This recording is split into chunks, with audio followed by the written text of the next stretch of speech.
What are some of the pivotal moments you had?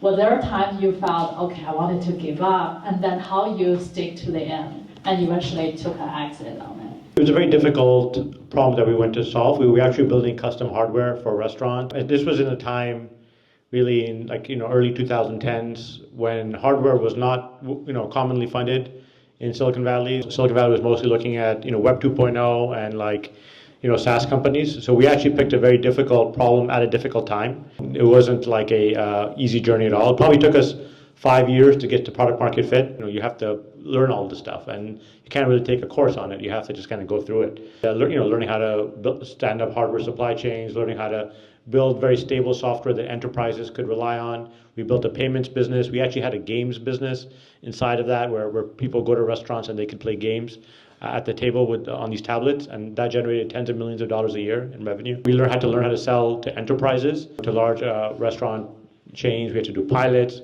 figure out how to convert pilots into long-term deals.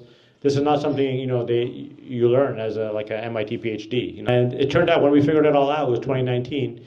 We tripled that year in revenue, and we dominated the market. We're the number one player in this tablet business. And we figured it all out, and then in the early 2020, I was like, I think I figured it out, ready to hand it off to my successor to run the company, and then the pandemic hit, right? Yeah. All the restaurants are shut down, so basically your company goes to zero overnight, basically, right? People are like, are your customers even going to survive? Is Chili's still going to be a business, after this? Because I had the initial experience of a lot of challenge. The first 5 years, just getting to product market fit, having to deal with, many near-death moments. I would say maybe 10 plus near-death moments, which is a lot for most companies.